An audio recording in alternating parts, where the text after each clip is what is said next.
Monde mobimba pe lelo moni ba comprendre qui est qui d'abord na ba o bazala ba se présenter qui no linsaku polingo to rajungo maestro na kotika yote wenanga motema no eza ya kobeba bon ba playback normal musique ezo beta artiste azo bouger donc netika ezala peut-être deux tout ça là tout tourner ba clip voilà. Tu vois ozo lo baka kabani ozo pan donc c'est mis live par contre et ko sali masiko na fermeture na faire avec a cappella mandeko na ngai na esteo na bosani binoteo oesa koleka lelo ketali ba kongole nyoso zambe pesa kongole riche. Il faut que ozala na oreille et puis na capacité vocale originale, il y a solo la voix puissante. Tu na zala ki lelo na pouvoir mo même bon na kosala ngo ata eza nango ya libaya na sala ata trophée ya ambassadeur ya francophonie. Moi na ya Nzambe Jésus a lobby que non bande konanga na esteo tobosani binoteo. Chef de l'État a fait ça et quoi faire gola trophée ambassadeur ya francophonie et logo eza makasi na francophonie on est message on ezati ba podium on ezali ba podium ya koya ko lelate kozwaka te ba spectacle moko ya ba grande envergure bozo on est ba répétition bo sala na ba siège na bino ezali d'une façon ya koloba que non vous n'êtes pas capable d'être seul devant les gens. Nous, on nous a appris que voilà. Moi, dans mon bail, la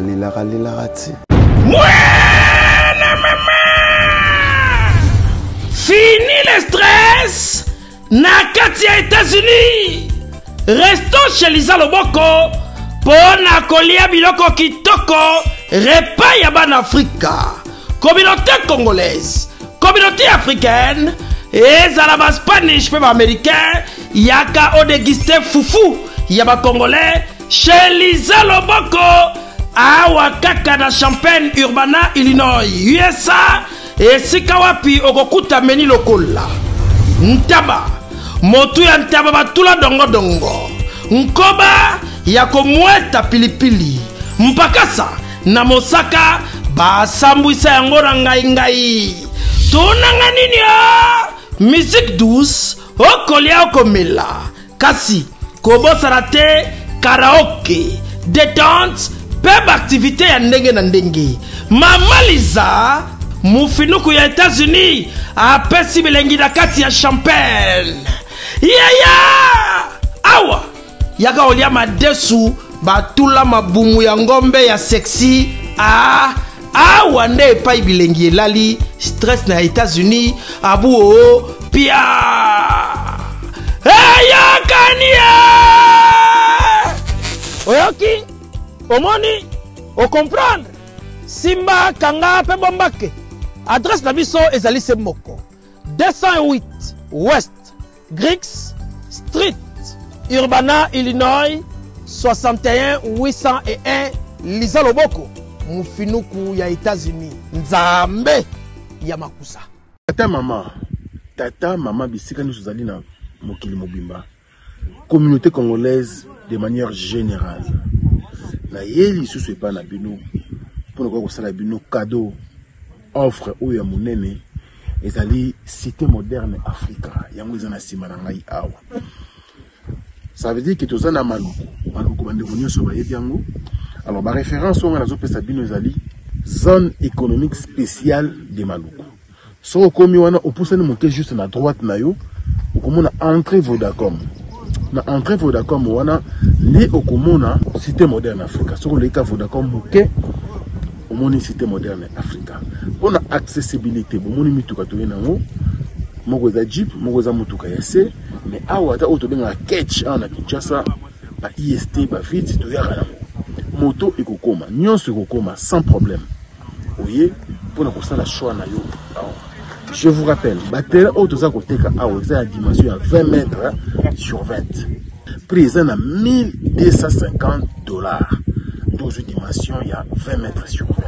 Bengangai rapidement na numéro Oyo. Plus 243 999 52 66 52.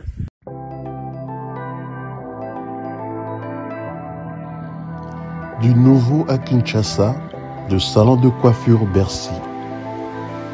Le salon de coiffure Bercy dispose d'une équipe de coiffeurs professionnels formés par des experts pour répondre à vos besoins, quel que soit votre style de coiffure. Salon Bercy, le boulevard de Stars. Dans notre clip, on a les réseaux sociaux, on a Salon Bercy. Donc voilà, merci. Salon Bercy réveille la beauté qui sommeille en vous. Salon Bercy, la machine à beauté. Salon de coiffure Bercy, banano so bauti mikili bayara awa en tout cas ndenge kaka ezaka na Londres ndenge pe awa ezali matériel auto sala ka côté kuna na Londres yango pe to sala côté. Salon élégant et vous dispense des conseils capillaires individualisés afin de vous aider dans le choix d'une nouvelle coupe de cheveux, tout en respectant votre style et votre personnalité.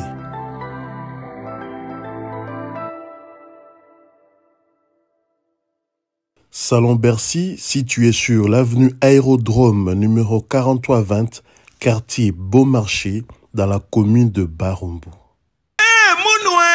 Qui a dit que Bandoule Kozonga te chez Djonga 3 azongeli base na ye na Paris oyo yesika bozalaki kolia komela pe koyoka ndule na niveau ya 2 fois te boyeba ke bilenge zongi na Paris na niveau ya kosakana te chez Djonga 3 awa chaque week-end bilenge zongi ya ndule à partir ya le 17 février 2023 ouverture officielle ya Bandoule Bokozwa chaque vendredi Suzuki Luzubu 4x4 grands chanteurs de mon pays à partir de 20h jusqu'à l'aube. Pe samedi, bokozwa CNN Alligator na baninga tout awa boko sepela joli kitoko. À partir de 20h jusqu'à l'aube. Pe dimanche sombele suka bisanga. Bokozwa Nokolias, Emile alias de Mingongo, la voix qui cloche et longo na wenge. Poussana tovanda en matinée live. Oyo ekobanda à partir de 18h tina minuit. Kasi tunanga inini. Kaka ceux qui aimaient la CDC. Mbala moko night club to boîte et fungwami à partir de minuit. Ti ba 5h avec DJ Bobo. Oyo akosepeli sabino na Bandoule pe na ambiance ya kitoko. Malolo.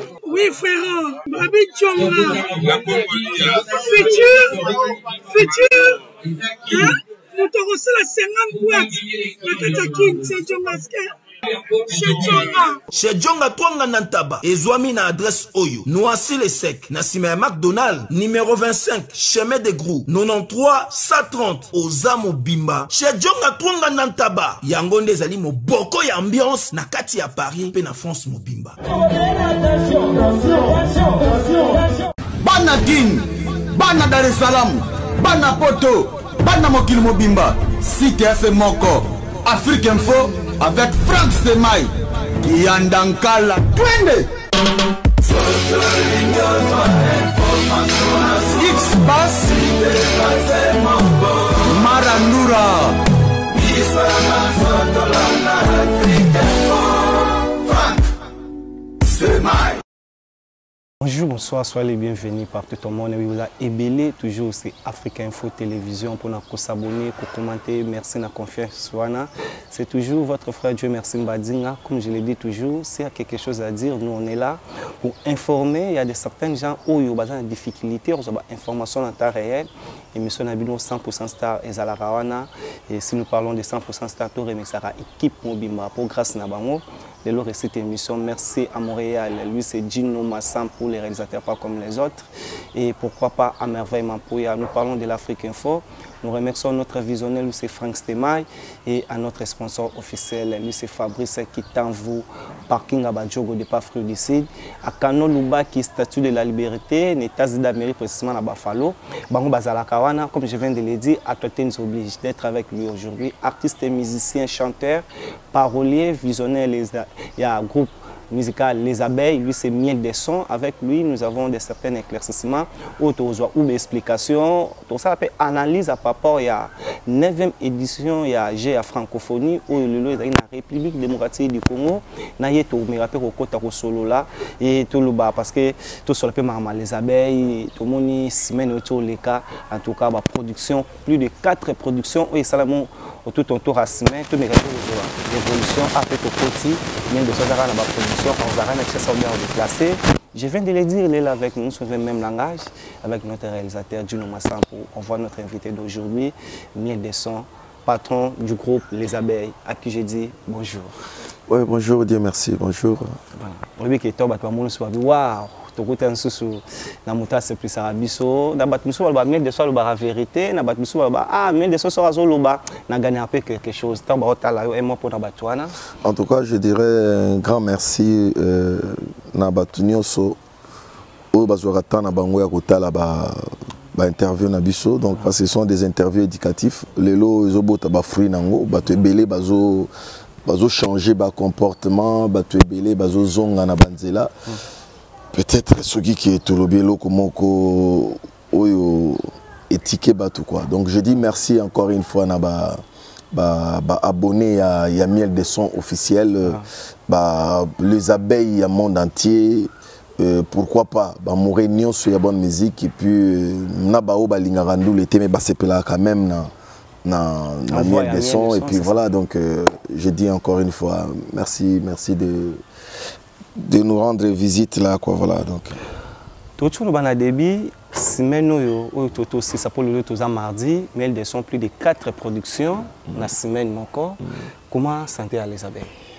Ouais, très bien donc et là c'est un plaisir, j'ai compris que fruit à travail au surtout travailler les années précédentes et comme il foot à Siko vraiment parce que ce que tu même capacité artistique, il y a artiste donc voilà de faire 4 concerts dans la semaine donc et puis ils ont continué voilà. Parce que semaine où les sous donc le vendredi 11 n'engé tous la carte retrouvaille na katia place qui pointe ça le vendredi 11 et puis samedi 12 dans un concert le sous na sayo basende parce que na beta qui on a fois dernière et fois passé balobi que maintenant tout le monde a biso mais oyo donc basali sous appel na Miel des Sons zonga donc na ozala sous les 12 na sayo basende wana après le 13 dimanche na kozala na Kazangulu na Kazangulu na wana kuneza nzela ba Congo parce que notre uta est déjà lobby tozala na mitendi voilà. Donc le but na mitendi wana na kaka na Congo central donc voilà ça continue, c'est en train de continuer et puis voilà c'est un plaisir. Lelo oyo na bato balinga zwa mingi information ya Miel des Sons ba yo kabanzembo batala ba comment ba concert wana sur ba production wana c'est de rouler kotika na chaîne ya Miel des Sons officiel au kuta ba image sur kuno et sur Facebook au côté vraiment Miel des Sons azala kawana pour na ba information sur ya groupe Les Abeilles et comme je l'ai dit toujours lelo oyo tozana esengo ya rolobaki Miel des Sons ba artiste musicien congolais et beaucoup mieux que ce que nous pouvons dire aujourd'hui à niveau international la musique congolaise et ningi au dimanche wana ekomi kozonga tant aux artistes otala ninga bande kwa libanda bakomi kopona kovanda na télévision ko tia ba connexion ko landa ko commenter na page na bino o liboso ba stoppa kino makambo wana sala bino ne. Non mais Dieu a toujours été juste. Okay. Donc pour moi dans le big Nzambe aza malamu Nzambe aza juste parce que guerre oyo biso to kotaki oyo ba kotisaki biso ezalaki nango ya biso te. Ouais, ezalaki nango ya biso te donc les lona bande ko na biso ba comprendre bataki non. Tokoyi ko boma culture ya mboka na biso kaka bongo te na faire rien. En tout cas, je dis encore merci na bana Congo nyonso. Merci na ba africain nyonso. Pourquoi pas donc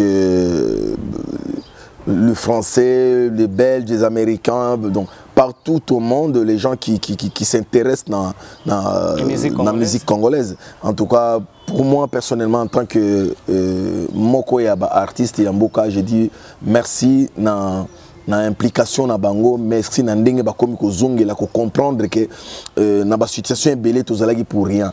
Donc et koke ko bomapé na ba famille na biso na banani et tout parce que to banaye sou ko fonctionner normalement té mais ce ko ndenge za boyé gloire à Dieu je vois que vraiment fonctionnement ezongi kitoko l'année passée parce que zala nango ba nepe ba covid banini ba vacances zala qui un peu froide tu vois mais les lots en tout cas toujours qui ne place toujours beta bon biso to na biso na ba aden wana ya ba plein couteau ezala to lobela ngote parce que banda to bandi toujours bukaka ba mokili banini donc mais en tout cas merci na bana Congo nyonso quoi voilà. Merci na bana Congo nyonso o ba pesi confiance ou ba zongsi confiance na bango na musique congolaise ou ba lemaki mwa mukie et ba comprendre que il y a ndapu na yo la ndapu na yo mboka na yo la mboka na yo il faut toujours ko tianga l'honneur les loto solo là après chance oyo ou esengo oyo deuxième président de la République démocratique du Congo appelé Sabiso oyo Joseph Kasavubu atika biso ya obengsa ya osakisa komba munene na Congo aller forman o be bundamara awa te wana ezala ki be fait désirer Mobutu na utu koloba Mobutu yo lobi papa Kasavubu Joseph Kasavubu oui merci beaucoup Mobutu président Mobutu oyo appelé Sabiso chance wana le litkala histoire na monde babi ke Congo et on aura rappelé Bakache, l'autre moni qui boxeur pardon, l'autre moni après nous avons deuxième événement où il est Kinamboka, j'ai la francophonie 9e édition où il s'est na Congo premièrement tant que congolais et comme on a zongi c'est la biso sous chance wana pour organiser championnat monde état là mokile état là et ça l'on Fachi béton Fachi. Donc non, ça pour nanga d'abord omoni aza bon aza mokonzi mboka nako lo basu parce que na terme to lo barani neti moi na koli na bonne vie. Voilà. Tu vois donc aza na moi goût. Tu vois aza na goût ya kotala que non voilà et na rengi na ngai donc kalatea toujours qui est déjà les sous ba élection. Voilà. Ba Congolais ba pesa sous confiance wana yako pesa sous majorité na maponami pour ba vision o yaza nango eza ba vision ndenge tokolo ba kilelo quoi voilà. Ba kilelo donc le président Fachi azana ba kilelo je dis coup de chapeau et puis merci beaucoup na ba organisateur nyonso et puis na sécurité ya ville surtout eloko oyo zo tikenga de sous makasi mokonzi na biso ya Sikabache le général comme on a na kangina noté alimbisangai donc na sentir kaka même mata ba embouteillage na nzele diminuer donc to ebité magini ni asali magini ni asali pour na koloba ke magie ezala raté ils ont la volonté, avoir volonté, donc volonté politique et puis volonté quoi culturelle. Oyo mon konzambo kazwa qui pour na ko ndima ko organiser nini 9e G ya francophonie na kati ya République démocratique du Congo et puis kozala na rapidité na speedité ya ko sala pe quelques infrastructure wana et yambi paya donc elongo libiso mo Sony. Donc peut-être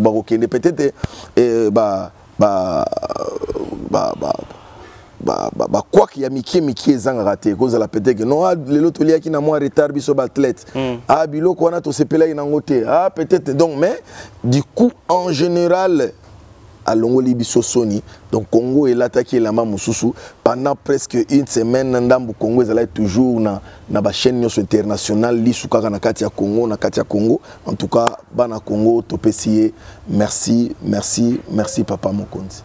Merci na papa Mokonzi, président de la République démocratique du Congo. Au lelo honoré ba Congolais, à ce qui se sous ba Congolais, na ba sport ba mona kala ba yo kaka ba mona ngona ba télévision mais ba mona na Congo.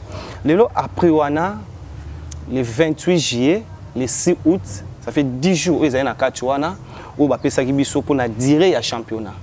Na Congo na kati 10 jours wana pour na miel de durée à francophonie. Durée à francophonie. Yo ba championnat zo uta wa plus. Bon non, dire bon ouais, tellement moni bazo pesa ba médaille ça peut faire ça c'est normal. Total ne pas passer ba premier ba deux pourquoi to ba lelo les championnat. Lelo na 10 jours wana en tant que miel de son aux appelés motoyo on maîtrise un maths moi trop, on maîtrise un maths trop. Dire wana ezaki mukie ou bien ezaki ebelé pour na plus de 32 pays où il y a qui na Congo pour na ko il y a 9e chef francophone. Non mais c'était suffisant, 10 jours déjà c'était suffisant. OK.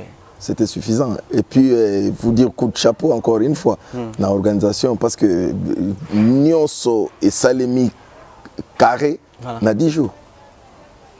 Nyonso et Salemi carré, na 10 jours, na ya mingi na otikala avant na niveau ya final pour to koma pe wana na mingi na ya mingi côté ya communication, mingi to ya pe côté musique. Le lota motali na ngambo na bino ba musicien. Na sélection où il salami non premièrement, na sélection d'artistes où il faut ba défendre mboka ba la ta drapeau ya mboka pour bato ba libanda ba peyo ba yaki ba o ba yaki te ba banga ki koya ba tala ba mona ki ba congolais ba zali na inaugurer na joueur couverture ba congolais ba zali na joueur ya finale ya fin. En tant que miel de son aux artistes et musiciens congolais, recrutement on a artistes et musiciens sur besoin pour la miel de son, ils a qui malamu ou ils a qui mabe et bateau ba senga qui bango bazalawana ba mérita qui na bon to ba na succès. Bon côté kuna na kokata moi muke donc ils a qui pour na succès ils a qui pour na ba de connaissance ba contact ba connaissance ils a na donc c'est normal na Congo c'est normal ça joue beaucoup. Le Canada en connaissance ça to ebani bien to solo lango banani tout pourquoi obando mona ke ezo bulunga na ozala boye comme susu ozala donc likammo zaneti ezaina no ya kokitsaka ateke bato bayebi yango déjà peut-être un mois avant que non na ozala jour tel donc arola la pongi soka la mugi jour na maman donc faut que luka yango kotana na donc voilà mais bon en fait en général, je dis que Nyon Sopé va presta qui nana nyona donc salika kalokumu wa Congo mutuna capacité na e. La relation donc on a côté relation to longwa qui relation on est chaki ba on a ba programme mais ça na ba monter relation. Relation non d'abord parce que zana ba misusu izala penza musala et monana ki penda ke non ba musala nde penda yepe ba benge pona musala donc moni penda tout mona ki ngoti comme quoi l'artiste Ferrigol avait fait un caprice à Kotikana mais Moussala tellement baïbaï que Azana quoi Kinshasa Simanaye tout et tout donc il baquait Kolukaye siko ouais donc là c'est autre chose mais mutuna mutabeta na ba capacité à courir ko ça et puis monde Mobimba pe lelo ba moni ba comprendre qui est qui d'abord na ba o bazala ba se présenter qui donc nani azanani nani salinini. Donc na osenga pe na bandeko o nyonso baleka ki wana ba artiste nyonso baleka ki wana ba o ba déterminer relation ils la relation ils la nini to ba o to baleka ki bazwa pe temps ya ko sala ba auto censure ouais ba auto critique ya ko tala ba image na bango na ndenga na parce que pour moi normalement ba podium on est ba podium ya ko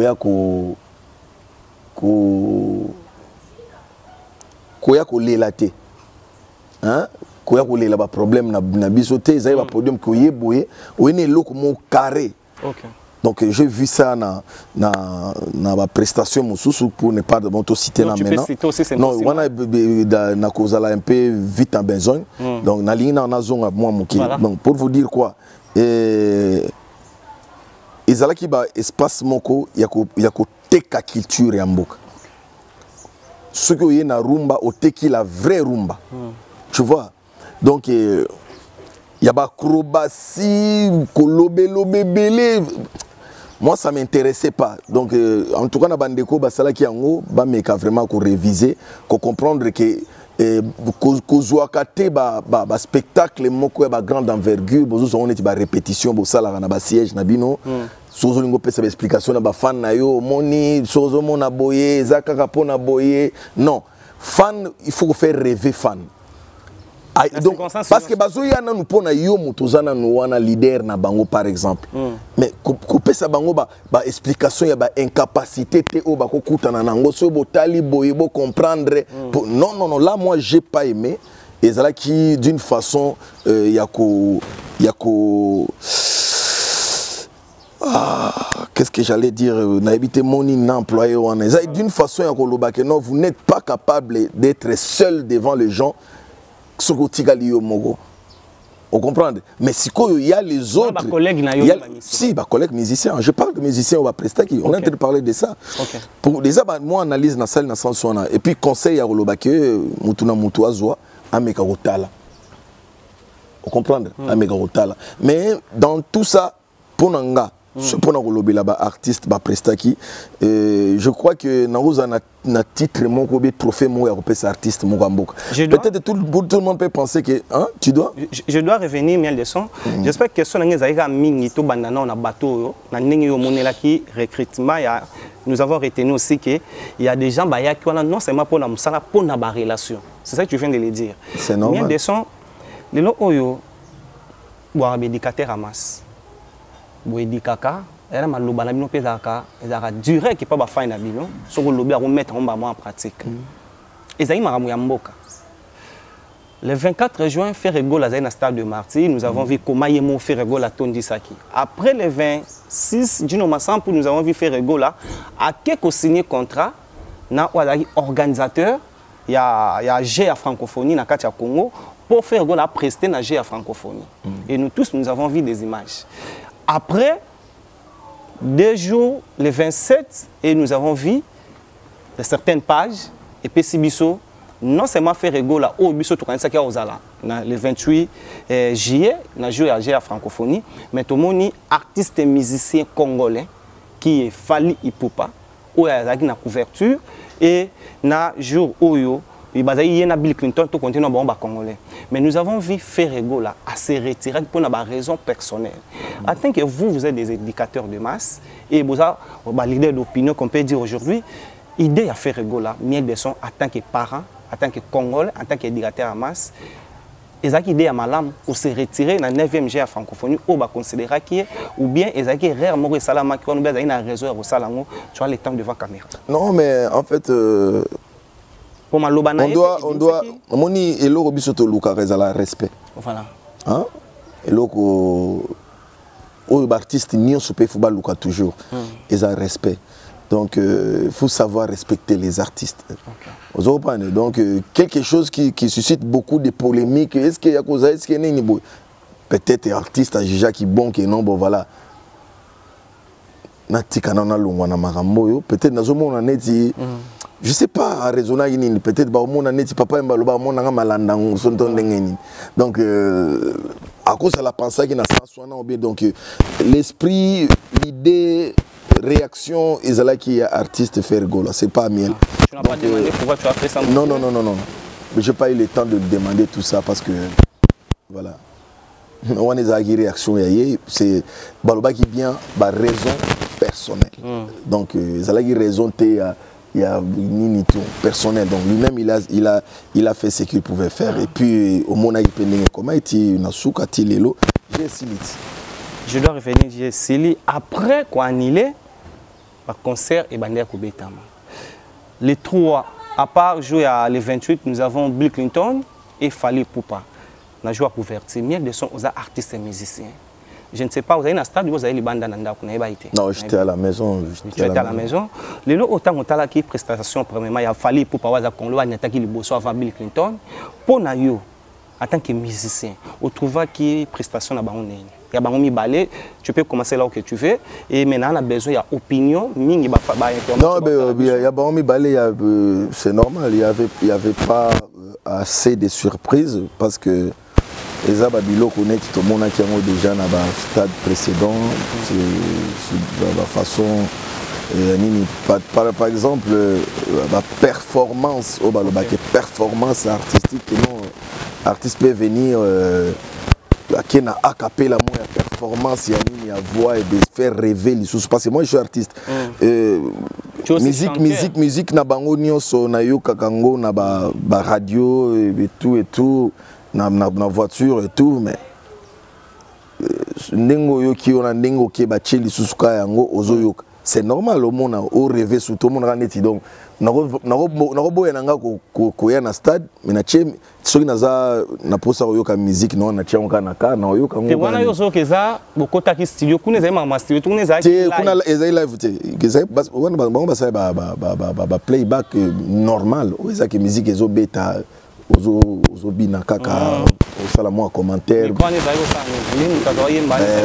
les commentaires. C'était pour les commentaires. Donc, ils ont style au bango, choisi ça qui. Il y a tout ça là, c'est pas une. Ils ont style mon côté qu'on fait craquer ces chanteurs. Dans la dimension, on a craqué. Non, tu vois. Parce que là, normalement, il dit que non, il est en train de bouger.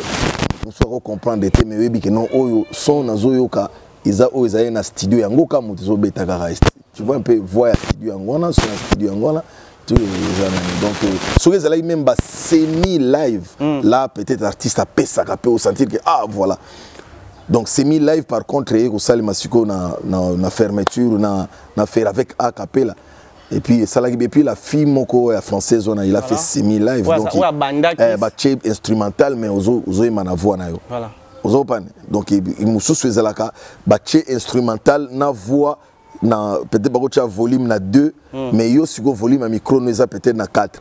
Et ozo yemba na voix oya nani kuna donc il faut siko ozala na oreille et puis na capacité vocale. OK. Original, il y a solo la voix puissante ndenge biso tolobaka ezala te que non ndenge ezala que non ba sali voix na studio ba pesi en machine ba pesi au niveau ba longoli ba demi ton ba pesi tu vois un peu mais ce ko yemba live na quoi na voix na yo moko ezo landa yo et puis ajuster voix o ya quoi il y a micro live ozo yemba nani eza faut en avoir mais ce que il y a les cas qui on a ezala qui normal les musique ezo bêta artistes azo bouger donc netika ezala peut-être dès tout ça là tout tourner ba clip tu vois ozo lobaka kabani ozo pan mais ce que musique ezo bêta musique bazo les ezo bêta c'est différent avec il y a une inauguration ouais c'était l'ouverture c'était ça voilà.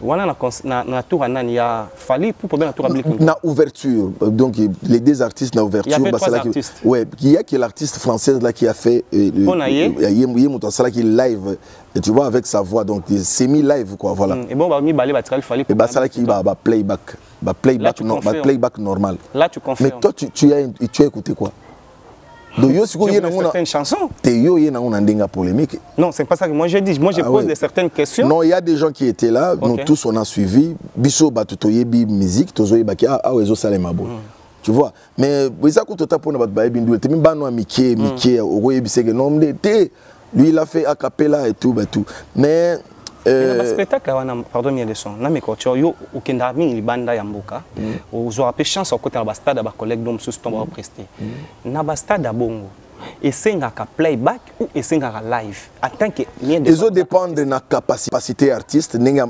ayebi corde vocale na ye atali ke nanani je peux faire des vrais live ou bien au senganga ke na sala semi live ou bien ningeza boye chanson yo peut-être na yembango ndenge batu so na yembi on live boye peut-être batu ba ko sepela te na ko kimisa biloko moko oyo ezali na studio andimini a chene playback il bouge mais batu zo s'emballer kaka na ndenge ba yebeli yango wana o ba sepela nango c'est un peu ça.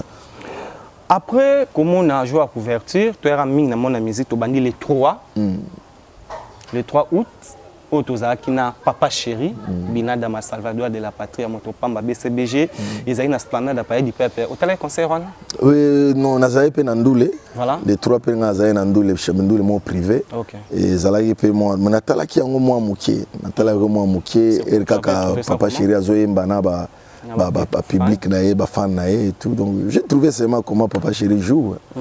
Ndenga beta naé déjà et tout, yango kaka donc et là on a banda au Zélandais moko boyaye na oza na balle de match awa nzemo wa embela ki maître ig et kapulusi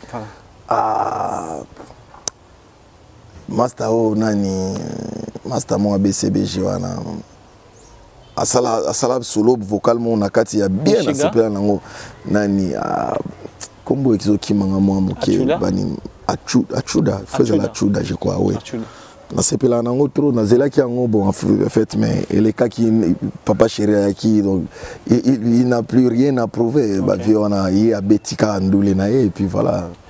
Après les 4 août on était là avec Maïso Fabro comme on dit guide suprême nengi ba villageois na ba villageoise ba bengaraye et Et bandé non, yo tala qui peut concert maestro. Nion sauté na tala qui peut nion sauté moi parti ka moké donc prestation. Mais nous attendons que tu aies la sous bani na ngona bani mais bango mo peut pas attendre que tu ba comprendre sous ndingini ba exhibaki et tout et puis ba meka ko se comparer par rapport ya ba ni standing ya podium ndingi bango mo ba pesa ibani na bango. Donc mon amoto ko sala autocritique na et puis voilà c'est ça qui est très important pour les artistes. Je recommanderais même na Fabrice il faut ça l'autocritique na yatala comment ce qui azo j'aime bien sa façon de chanter et de chanter aussi. Naturel comme tu vois donc ezana ba flair moko boye par rapport ya ba caché moko comme zoalelo donc je comprends qu'il est trop fan peut-être il y a caché il y a Maître Gims. Okay. Ouais, donc du coup ça se travaille oui. Oui, ça se travaille. Là on a travaillé donc dans l'ensemble du concert, c'était bien. C'était bien mais baroque et tout. Ouais, il faut travailler en gros parce que Sengaga fait mon ingénieur il faut fait ni azo pesa na voix na pour ezala penza oyo peut-être les autres boutan azo kanisa na mutu et bima pe koto na ba parce que ko kansande musu mais rezo bimisa a ozo pesa te oyo ils en attente il y a ba artiste quoi tu vois parce que ngana yo kana lito ya ba artiste ça c'est une petite reproche que moi je peux faire mais dans l'ensemble à Salagindulena est bien. Lelo oyo ni de soir aux agité mais lelo facilité biso pour exemple mondio ko tarasti biso ko tarasti doté ba fanu ba otala yo parce que il y a aussi des rumeurs et aussi de certaines questions au batba se poser lelo ni de ceux qui topto au pied sur moi point de vue non c'est 10 pour na mai sofa bonne prestation ana tu peux donner combien? Non là moi je peux pas je peux pas.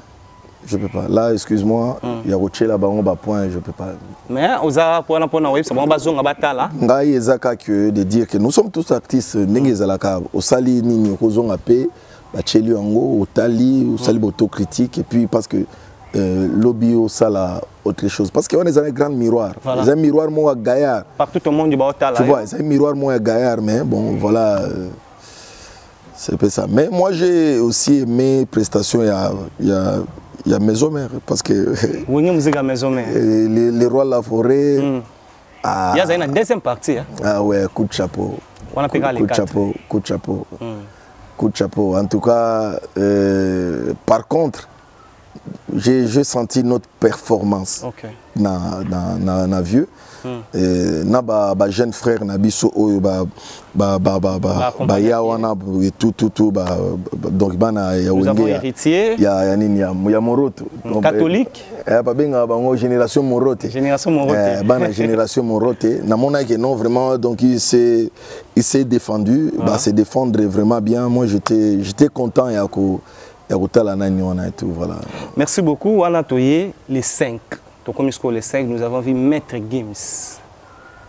Tu as arrivé il est temps. Moi, na yolo. Combien na? Na ibisa yotala. Obi na yo sala examen de conscience na van na tanga ki obi yolo na ngiringiri bana ba grand chanteur. Surtout vandi to kangi misto fongoli. Yolo ngiringiri. Sko yolo ngiringiri balingi ngodi. Voilà. Ngodi ba travail ngodi donc faut yoka voix na habité donc c'est ba pesa biso ba voix puissante dans na yolo na ngiringiri voilà mais yango moni ma yolo na van pe bona moni Maître Gims c'est mon bani à reconnaître la lobby pena que non yolo ça a un plaisir et malheureusement les 5 ans on a un concert. Voilà. Tu vois, on a un concert concert privé dans limité dans la 16e. Donc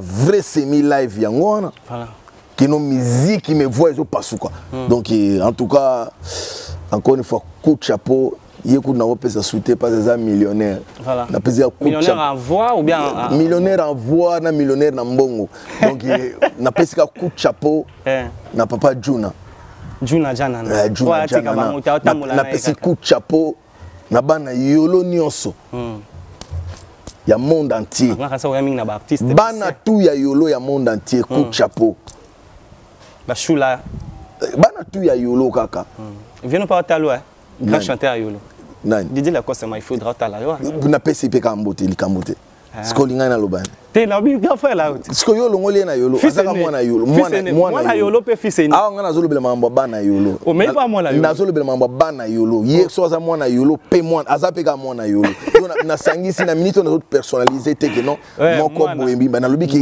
yolo eza na ba grand chanteur na ngiringiri on appelle lobi te ozopan na kopano ezo talaka ngai so boyini ngai pe likamude mais na comprendre que ba chanteur na biso yolo ba représenter ki yolo la ngiringiri ozopande chanteur représentant ki ngiringoto siko bana ngiringoto ya bino yango wana neti biso na kitambo to wana ba juna mumbafu ba talako na ba chanteur to wana be rete wana grand animateur même nous parce que biso pe to sana bango te to solo ba to ba beti na francophonie mais nous avons son excellence héritier Watanabe grand chanteur à Kitambo et voilà un peu moi fierté la biso mais ça problème grand chanteur bon chanteur aussi et bon on a lobby eloko mais on peut la comme c'est biso comme ça na so merci beaucoup Lucien Miel Desson on revient toujours on est toujours là les 5 on a après maître Gims il y avait Latimi Wata d'héritier Watanabe prestation à bango en tant qu'artiste et musicien. Oui, c'était bien. Pour lui, en tout cas, j'ai eu un petit moment. Ok. J'ai eu un petit ça va, hein? Famille, hein? Non, j'ai eu un petit moment. Désolé, les 5. Ok, c'est ça. Et Natala maître Gims Nanani. Et ça na matipe na bandi yangai Gims azo continuer ta. Et na vidé na zo zongati. Na komi na nani wana na yoki pe na triomphal na yoki pe na zo le kat so uti limité le kat te banzela beli me yo le kat triomphal papa na butu bongo bandoko ta banzela kati bakabaka ba soki banani bazali ba ko bambo ta libanga na rétroviseur su eloko moto banini lala o kene na sendwe soki na Dieu va samba la ça va la koma kena ki ponza kendo lugwa susu vitre na olingate voilà. Donc oui, mais voilà, c'est que je pouvais un peu reprocher à l'artiste. Et ça que non, il faut pas reprocher à l'artiste. On reprocher artiste nani. Mais tu vois, oui bigé. Je ne tire mission na bandova soutien. Mais na yo ki bien. Mais on a comprendre où t'es. Na yo ki bien t'es. Na lobby opposé. Boyo bandé la question. Les 5 après Maître Gims, on était là avec notre artiste et musicien, chanteur congolais, visionnaire du groupe Latimi Wata, qui est héritier Watanabe. Au talagi pe prestation mais après Maître Gims. Nazo répondre pour une photo na sous que nani yango artiste. Alors j'ai pas bien compris. Aux ça l'émission Tchamo tout au vanda awa. Je suis là. Ils ont ça l'émission raisonner mais parler, au ça l'émission raisonner na habité. Nous parlons de la musique quand même. Ah pe banda comme na base belé na habité journaliste comme na base belé boy bani na habité. Donc, tu as la journaliste. On revient. On revient. Après, non. Gims, on moi 2-3 minutes parce que j'étais déjà fatigué des passages. Si je peux reprocher quelque chose à un artiste, Moni, les lots, même à Tabapesi, carton rouge, na joueur, Abimi. Équipe, il faut toujours multiplier cas effort. Voilà. Donc ils ont été carton rouge entraîné là qu'ils ont un micro licolo à comme le babomoni déjà ba joueur ba mi balé babuki bango peut-être vous remarquer o wana yaki kaka mikolo yo nako kuta esiko na communication wana. Je n'ai pas aimé. Ouais, je n'ai pas vraiment aimé. J'ai pas vraiment aimé. Ngana lingaka Omoni biso place to outil. Makamna Zulu baso le roi de la forêt to place to outil donc tout le monde est remplaçable. tozalaki bongo banini même ye master banini azwa suspension mais avant di boyo ka donc na kozwa banda premier vocal na eti na suka na oteta tetango kaka donc okomona teke les rois de la forêt abando ya teke non ndenge za boye bo comprendre tu vois émission banana na bien eloko te non et comme mabete yonde non yondo lingo zongo na ndenge mabe to banana émission bien ça va na oloba souti non parle. Tu as le temps. Émission c'est ayo. Bon ça va ko tunanga souper mangamuti. Te tunanga siko yangai. Na uti lobby na zana mitendi. Oloba kamuti. Na bi lobby na beta na mitendi. Na bi na lobby na beta na mitendi. Siko ndenge za boye samedi oyo na zana sayo basende. Na zongi sisukuna. Do bana kinkole li souper na tongo ba utobenga ngali susu bana kinkole susu ba bengi funa zonga su kinkole. Donc dimanche il y a les 13 oyo nazana Kazangulu voilà na kermesse Kazas donc na stade na bango donc baya penza ebele na ndenge toujours parce que faut l'exa bango ka toujours les kabango na ebele ozo pande majorité plurielle parce que za centre utanango on comprendre faut l'exa bango na nani tout mais ceux qui ezaki olembi na masolo na francophonie donc je dois revenir mais je voudrais na travailler na batamaye les chaînes commerciales je salue maître avocat Yannick Kiwidi depuis États-Unis d'Amérique, na moi c'est Clarisse Matombe sa mokondi. Avant tout zongi la miel de son to senga ming na registre toi même langage, bon tu l'as besoin élément bo to zongi, to comme adapte to mo kem na acheter une émission, to me reçoit point de vue ya miel de son pour jusque là miel de son francophonie sili après STPT.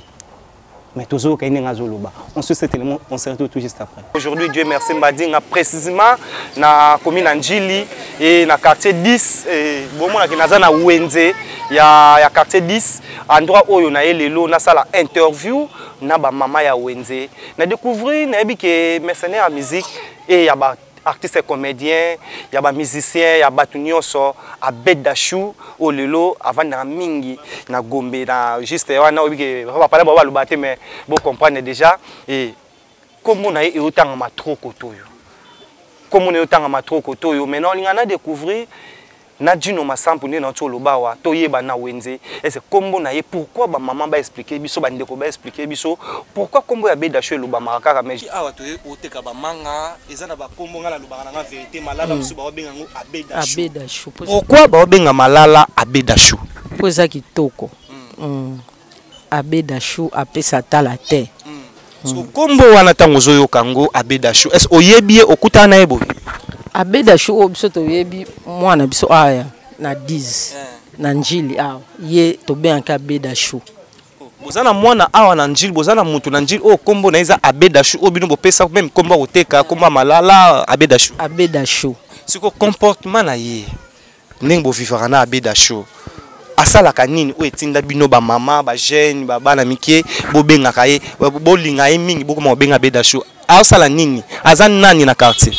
Bon, azaka moi mobali mais to sepela na mingi aza sérieux ndenga zaleli kitoko yango to bien ke Bedachou ma Bedachou mukolo kombo to yebi ete mais nde to yoka misala ya salaka ndenge mona ye penenga sa yango to bien ke Bedachou kombo na ma Brigitte na moni oteka mapa oyoki to loba kombo ya Bedachou osengo loba oyebi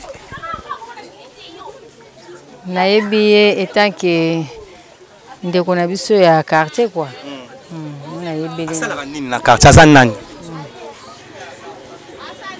aza na mwa ba activité na ya salaka aza ba activité na salaka bon ndenge na yebele na mona pe aza ne mwa mbali mo calme entourage ala calme kimia voilà na on continue ko tambola nde na otso lobawa ozo tuna question moko nde tu ovani awa na Wenze 10 na njili eso yebi jeune moko Bedachou. Oui, bien très bien. Azanani. Bon, as un jeune garçon, Botozana venu encore. À ce la rappeler de son monier kaka. De au kakolon et l'eau comment as textuellement à Bedachou. Donc, tu bien à Bedachou. Donc, bino po ya kokana na Bedachou, y a un bobé à Bedachou. Oui, comme on est qu'à présence, n'est pas aspect n'est dans dernier encore. Donc, as social, à ce la bien. Donc, à la taka propre. Ce que pas ça, on a témoin mingité à social à Kabaka.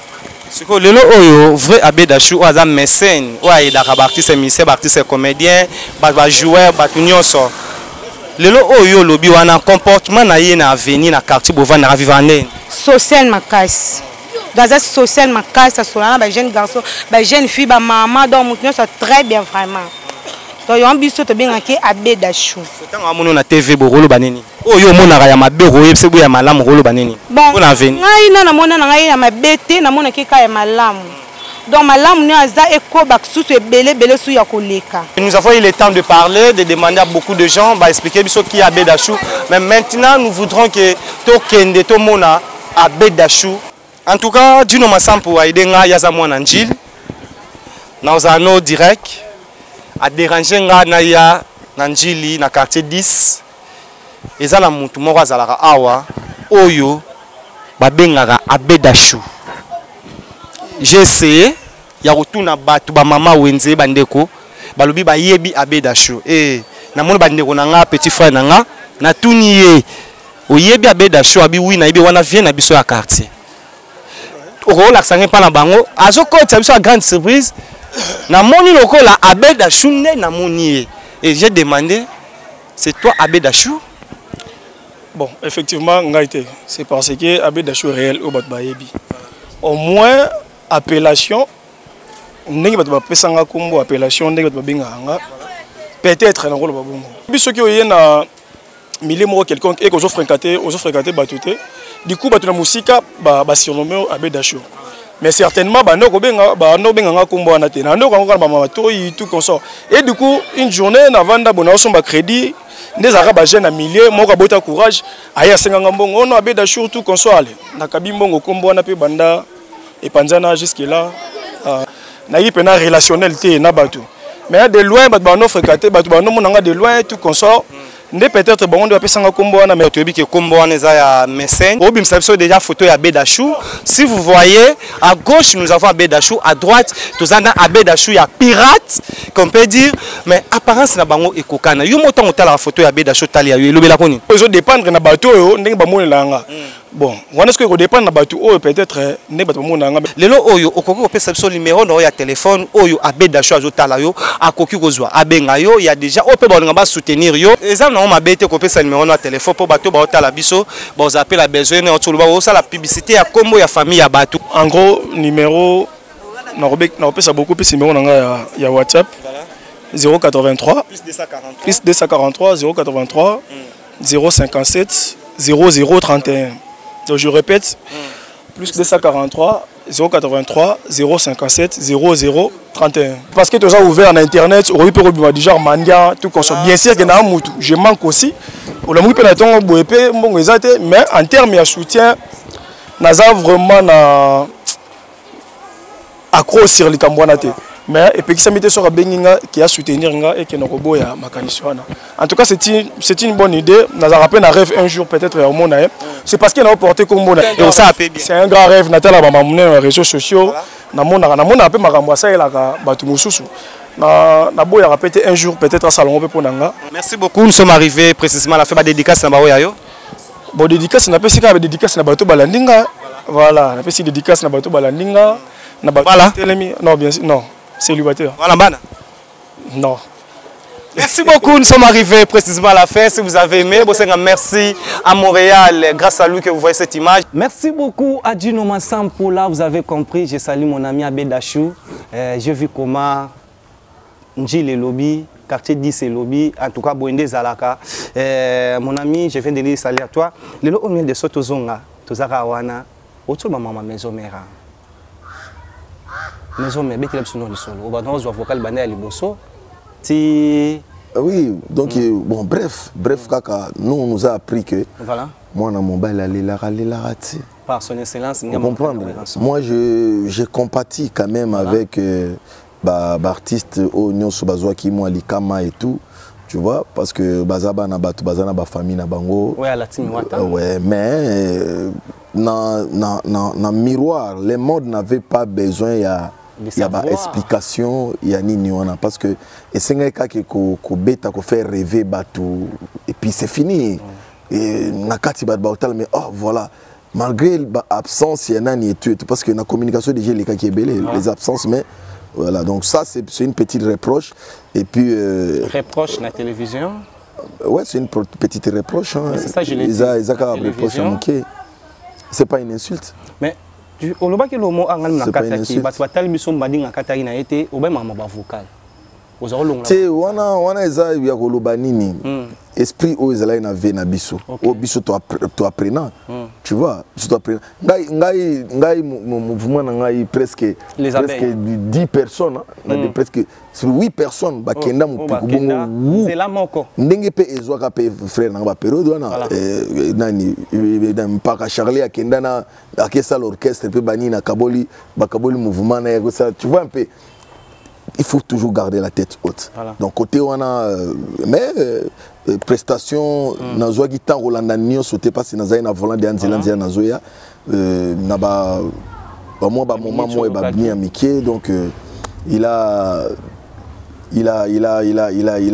quoi, il a défendu sa présence quoi, voilà. Lelo oyo aux collègues au travail kanaye. So ba bien de soit pesa biso point de vue en tant qu'artiste. Héritier Watanabe banda longwe maison mère.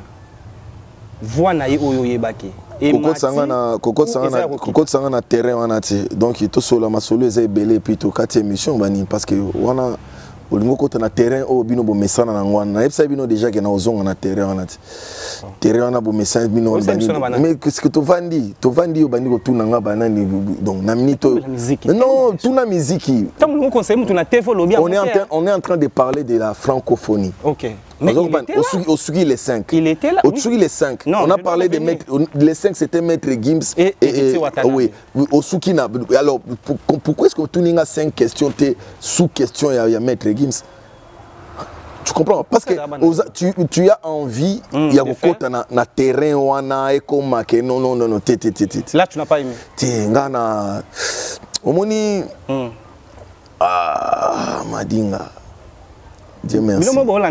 Comment on peut s'en aller tant na nyoso na loyembo na obeta na oyemba na travailler. Nazasu na tante ya kovanda kolobela bakombo batu na TV. Donc quand on a côté na cadre wana eza cadre ya analyse ya francophonie parce que eza image ya pays na biso mobimba ezala ki wana. Donc c'est maintenant je peux entrer, je peux parler en tant que citoyen et puis en tant qu'artiste de la République. Voilà. Donc moi mon bal aller la raté. Alobaki na biso tokenda nango donc il faut toza nango soki moninga alinga déraper ozongi seka ke to tala papa alobaki. Décilite. Merci beaucoup Papa Lobaki, on revient to komisko les 6. Ferregola a zongi na programme. Biso nyonso. Batebele ba yebaki ba mona communication Ferregola 5 bat ba stade de martyr. Batebele ba bien Ferregola na martyr bo so vitesse pendant pas de peuple, il y avait de rumeurs, mais nous avons vu Ferregola prester na stade de martyr na place ya nani na n'a pas du peuple. Le long de son, on a aussi la analyse à papa et à prestation et à faire rigolo à stade de Martyr en tant qu'artiste. On trouve qu'on est. Premièrement pour Dieu. Obi question na lobby logo moko. Bato basala ba page na bango belé wana mutu moko na 10 page ka yemo mutu azo komana nyoso. Etali bango parce que bakotika la na retard na bokonzi ya Nzambe parce que bazangi vérité. Vous comprenez? Ce qui pona nga nyonso ezala o esplanade ezala nini. Pour moi c'est quelque chose ekoki koleka nango. Mais loko ekoki koleka te eza de penser. À quoi? D'avoir pensé na bandeko na biso bazana est. En tout cas pour moi soki nazalaki lelo na pouvoir moko même bon nakosala ngo ata eza nango ya libaya nasala ata trophée ya ambassadeur ya francophonie. Chef de l'État appelle ça et quoi Ferregola trophée ya ambassadeur ya francophonie. Oyebi pona nini biso nyonso pour ne pas kolobake bango nyonso biso nyonso ba congolais banda G bandi TG ke kosila ngai na banda kozela même na jour à ouverture on a peut-être que moi na moko peut-être be femme violée moko to moi na moko ya est o bazala ba association na bangwana aya ko sala ta discours asala discours ya mémoire ya bande ko na biso bazana est. Tu n'as pas vu? Moi je n'ai jamais été sentimental na ba propos nanga. Mais na oyebi sayo que si le padre Ferregola va me regarder na eloko soki mokonzi mboka fachi ya kotala ngai na émission na yo, en tout cas chapeau bas.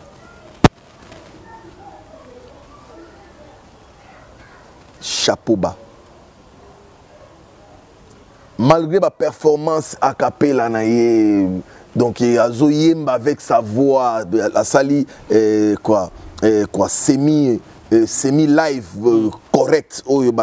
Semi live, c'est lui qui est en train de chanter. Pour ça la joie à couverture. Non, ça c'était la cause ça na babilo quoi, Bino besoin a besoin polémique, on a besoin que éclaircir. Oui, je te rappelle aussi. Oui, non, ne me rappelle pas parce que là comment ça?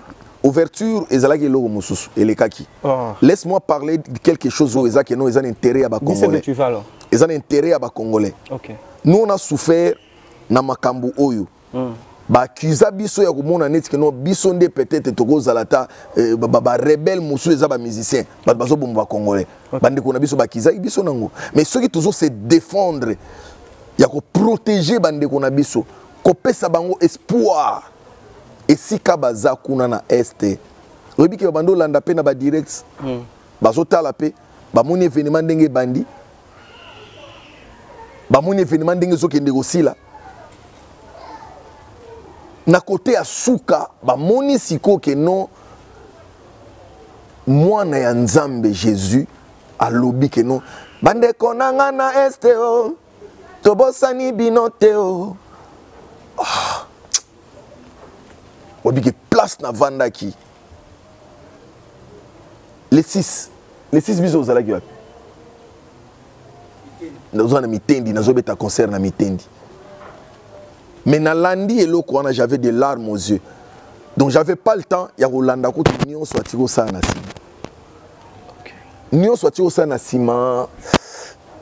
J'avais déjà confiance à mon artiste, j'avais déjà confiance na ye parce que ngana lobai déjà que non ceux qui a yé na stade ya ko beta ba playback normal na osepelate loba ke ezalata na bizorbia ezo beta ba nani donc ye moko ba kisaba kifwe nene gaga mais que non ayeka banda bandika bwemba mo ba kwa mpaka ye azo ça et wana pena na website na lena fana na plateau na lena loba pena que non ferrement déçu. Il y a des gens qui sont fait ça na stade wana.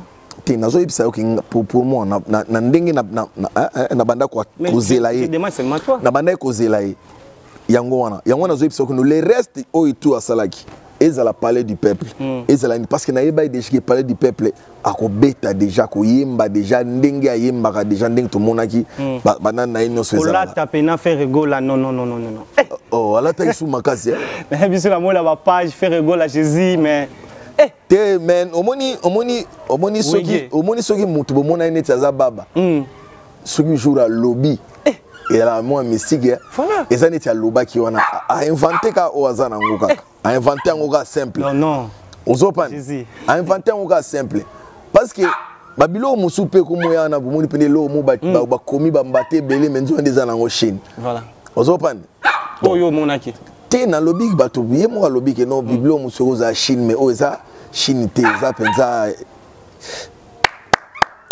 Mais pour moi, c'est pas des habits qui m'a intéressé. Voilà. Pour moi, c'est pas tout de bas spectacle nyonso, c'est sa voix. Mais voix parce que moi je ne peux pas parler de sa voix aujourd'hui parce que c'est quelque chose, il n'a rien à prouver par rapport à sa voix.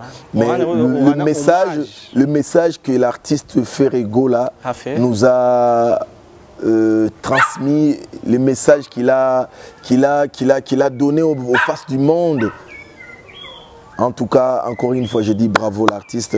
Donc, Tobi na karaté, to sepela karaté na Kinshasa, tango bandeko baza na pasi. Voilà. Tango biso tozo sepela to transmettre ka esengo wana na bango par rapport à message na biso et ça la bien parce que na est balinga biso tellement ya trop situnga miel. Ah non, non, non, non, non. Et logo Taliban à Est, et ça a plaisir mingi quoi, voilà. Et ça a plaisir, le loto yoki, Jibin Piana, Bawe Ranson, Bafali Poupa, Berité Watana, Bafé Regola, le lomiel de son, Soka Zui Chansouana, qui a remettre trophée, naba artiste, musicien, chanteur, oyo, ba presté na 9e G à francophonie, pour naïe, mouta mérité, c'est Ferregola. Ferregola mérité en gros parce que ceux qui n'ont lobby qui n'a pas sa artiste moko, est ko katana. Voilà. Ceux qui n'ont pas si ingani est ko katana. Ceux qui n'ont pas si ingani est katani. Mais ceux qui n'ont pas si ferré, Congo sangani. Ok. Oui, pour nani. Parce que pour un message de dire que avant na sala nyonso na pensé na nakanisi bino bande kononga est. C'est ça. Ce qui est important. Et logo eza makasi na francophonie on est message on ezati. Muta ko sauter. Et bilo eza mi ba na francophonie. Voilà.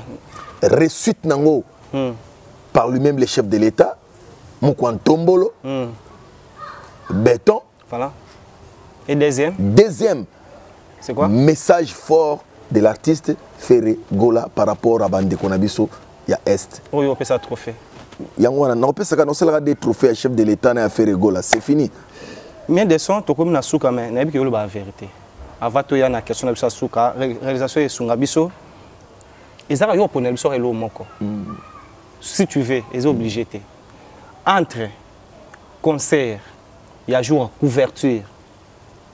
Auto monaki, fallait pour pas na podium.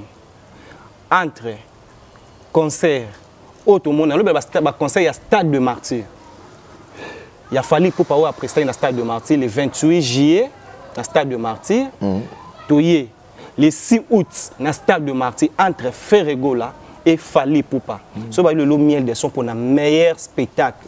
O émérita qui est Zalawana pour na Congolais pour na bateau Nyon so ba sa RDC confiance na 9e GF. Non mais spectacle les Akita. Non, quand je dis spectacle, na prestation na ba en tant que chanteur. Je dirais bravo, bravo, bravo. Bravo, bravo. Bravo, l'artiste Nabiso. En tout cas, bravo. Vous étiez à la hauteur. Donc, vous allez à la hauteur. Makasi, en tout cas, mutuna ba capacité nae. Tu vois, mutuna ba capacité nae. Mais ce qui pour na meilleur moko. Donc, au moins même beaucoup ko bêta match 20 buts. Vous comprenez? Mais peut-être barota la sikoyo.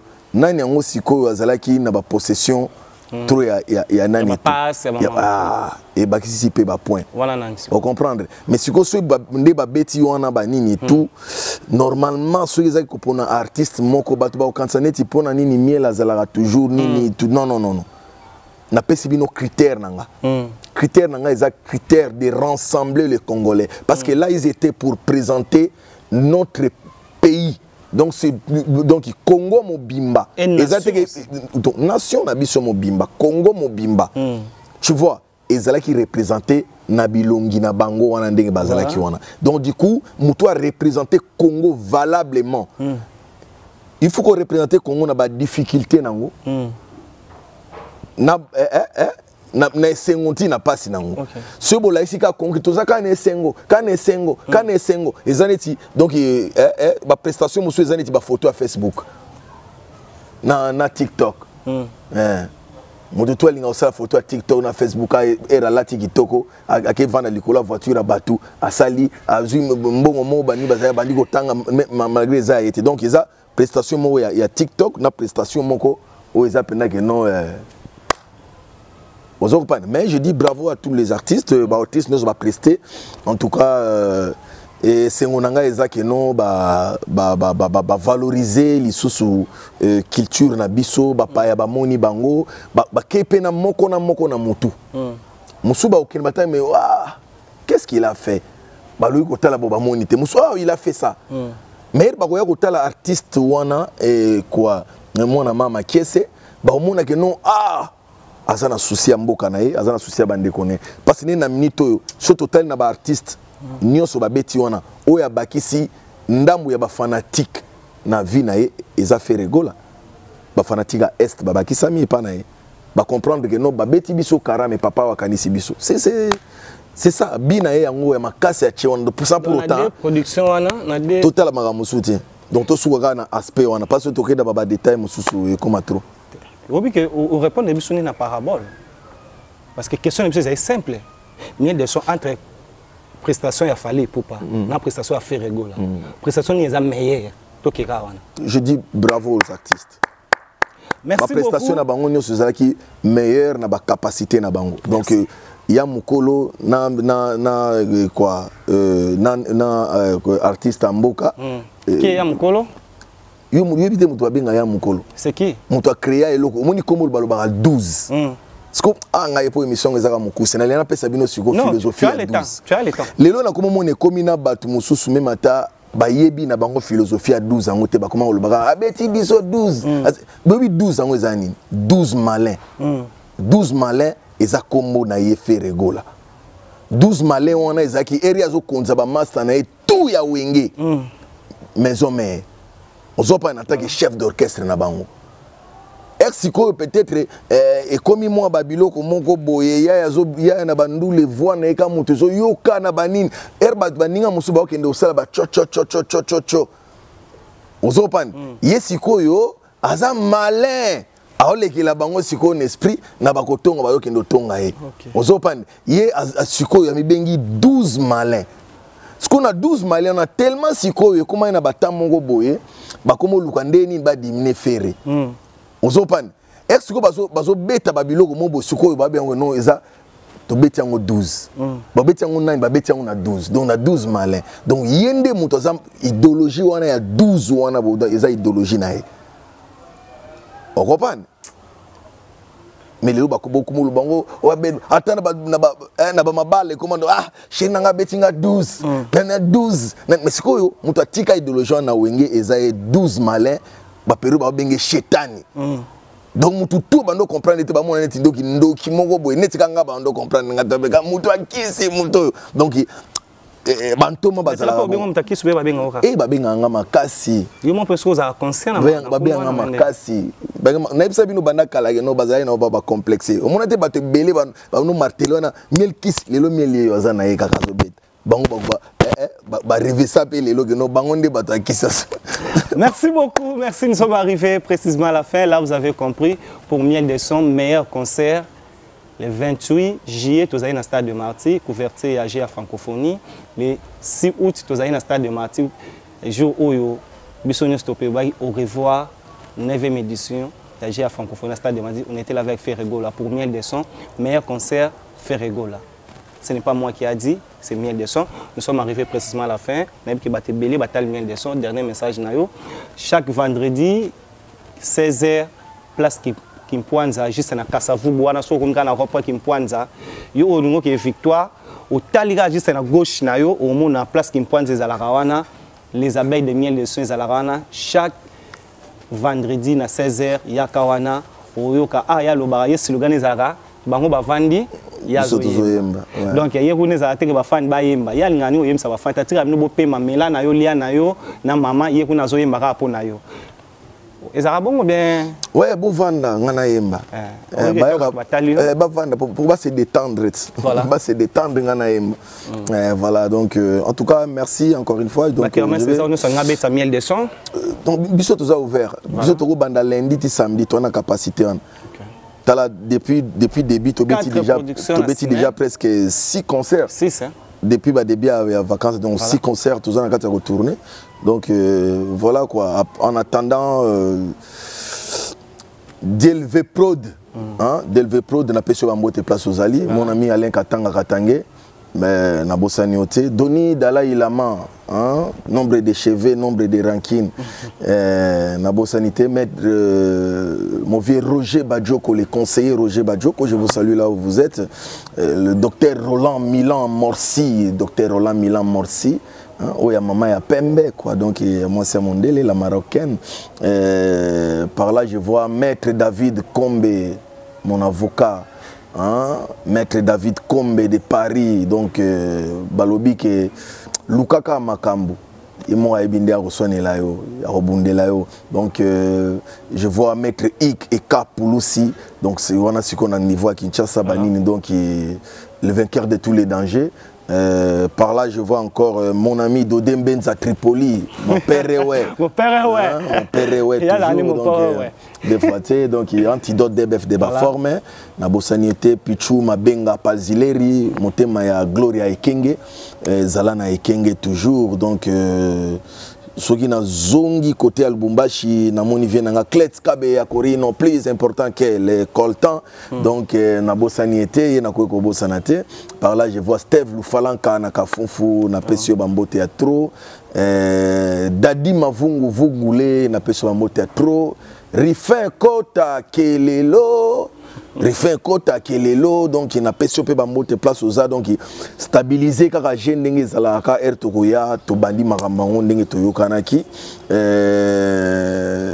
voilà quoi donc merci Dieu merci donc bateau tout au pe biso to bosani lelo lobit mais Linda Matondo Linda Bilele Linda Matondo hein Hervé Bomolo hein chargé des opérations Hervé Bomolo Mikolo yo au Lalisige Lamuka, chargé des opérations Hervé Bomolo, hein? Moi na mongala ya solo na moni ser na ngai Suzalimbondo, Suzalimbondo sero aswani la rapidement ndeko na ye donc voilà na PC bambo théâtre donc c'est Ranga Claudine Kinoa, na bossani pété donc voilà quoi voilà. Merci Bijou le Congo l'administrateur donc Simba ba dossier donc l'administrateur Bijou le Congo donc l'honorable Junior Loboko toujours zelona Kinshasa bana Kingabwa bache moteme pana yo Junior Loboko l'honorable et kende kitoko l'honorable Fofo Zadior l'honorable Fofo Zadior lobina zelana Kimbanseke avant na bimana na moni bana Kimbanseke bazo zelape donc il faut donc voilà quoi. Merci beaucoup, nous sommes arrivés précisément à la fin. J'espère que vous avez aimé, vous partagez, vous commentez. Nous avons vraiment besoin de ça. Oyogi batagni lelo, comprend to koti moi esika. Lukato renouvelé et comme système à moi. So moi vous prestez bien, babouaki. So vous prestez bien té tous en premier jour vous prestez tozongi. On se retrouve au prochain numéro. Merci à Juno Massan pour être avec nous, à Merveille pour le soldat au régie final et à Frank Stema. On se retrouve au prochain numéro together. Fini le stress na kati ya États-Unis. Restons chez Lisa Loboko pona kolia biloko kitoko repas ya ban Afrika. Communauté congolaise, communauté africaine et zalaba Spanish pe ba américain yaka o déguster foufou ya ba congolais chez Lisa Loboko awa kaka na Champaign Urbana Illinois USA. Et si kawapi okokuta meni lokola ntaba motu ya ntaba batula dongo dongo nkoba ya komweta pilipili mpakasa na mosaka basambwisa yango na ngai tunanga nini musique douce okolia okomela kasi kobosana te karaoke détente peba activité ya ndenge na ndenge Mama Liza Mufinuku ya États-Unis apesi bilengi na kati ya Champagne. Awa yaka olia madesu batula mabumu ya ngombe ya sexy awa nde epai bilengi elali stress na États-Unis abu pia yakania oyoki omoni o comprendre Simba kanga pe bombake. Adresse na biso ezali se moko 208 West Griggs Street Urbana Illinois 61 801 Lisa Loboko Mufinuku ya États-Unis Nzambe ya makusa. Tata mama bisika nous zali na mokili mobimba communauté congolaise de manière générale na yeli susu epa na bino pour nous kosala bino cadeau offre ou ya monene ezali cité moderne Africa yango ezana sima na ngai awa. Ça veut dire que tous na maluku bande konyo so bayebi yango. Alors ba référence on nazo pesa bino ezali zone économique spéciale de Maluku. So komi wana opusani moke juste na droite na yo okomona entrée Vodacom. Na entrée Vodacom wana nde okomona cité moderne Africa. Soko leka Vodacom moke omoni cité moderne Africa. Pona accessibilité bomoni mituka to yenango moko za Jeep, moko za mutuka ya C, mais awa ata oto benga catch na Kinshasa ba IST ba vite to yaka moto ekokoma, nyonso ekokoma sans problème. Voyez, pona ko sala choix na yo. Je vous rappelle, batterie auto koteka awa za dimension ya 20 mètres sur 20. Prix à 1250 $. Donc une dimension il y a 20 mètres sur 20. Bengangai rapidement na numéro Oyo. Plus 243 999 52 66 52.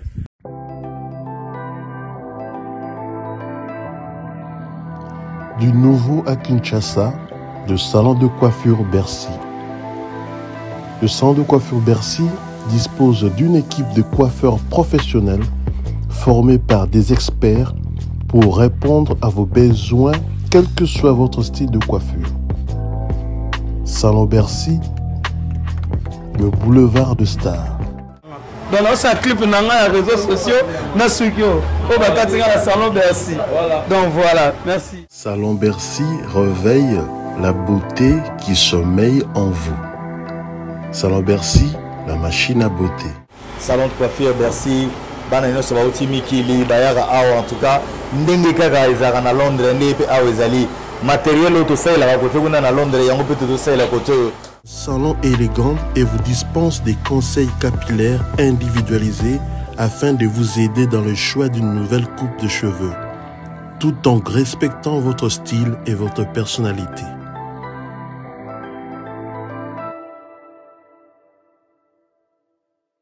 Salon Bercy, situé sur l'avenue Aérodrome numéro 4320, quartier Beaumarchais, dans la commune de Barumbu. Qui a dit que Bandoule Kozonga te chez Djonga 3 azongeli base na ye na Paris oyo yesika bozalaki kolia komela pe koyoka ndule na niveau ya 2 fois te boyeba ke bilenge zongi na Paris na niveau ya kosakana te chez Djonga 3 awa chaque week-end bilenge zongi ya ndule à partir ya le 17 février 2023 ouverture officielle ya Bandoule Bokozwa chaque vendredi Suzuki Luzubu 4x4 grands chanteurs de mon pays à partir il y a 20h jusqu'à l'aube. Pe samedi, bokozwa CNN Alligator na baninga tout awa boko sepe la jolie kitoko. À partir il y a 20h jusqu'à l'aube. Pe dimanche sombele souka bisanga. Bokozwa Nokolias, Emile alias de Mingongo, la voix qui cloche et longo na wenge. Poussana tovanda en matinée live. Oyo eko banda à partir à 18h tina minuit. Kasi tunanga inini. Kaka ceux qui aimaient la CDC. Mbala moko night club to boîte et fungwami à partir il y a minuit. Ti ba 5h avec DJ Bobo. Oyo akosepelisa bino na Bandoule pe na ambiance ya kitoko. Malolo. Oui frère, Babi Djonga. Futur. Hein? Nous t'avons reçu la 50 boîtes. La Katakin, c'est Djonga. Chez Djonga Twanga Nantaba, Ezwami na adresse Oyo, Noisy le Sec, Nassime McDonald, numéro 25, chemin de Grou, 93 130, Ozamo Bimba. Chez Djonga Twanga Nantaba, Yangonde Zali mo boko ya ambiance, na kati ya Paris, pe na France mo Bimba. Bana King, Bana Dar es Salaam, Bana Poto, Bana Mokili Mobimba, CTF Moko, Afrique Info, avec Frank Stemai, Yandankala, Twende. X-Bass, Marandura, Frank Stemai.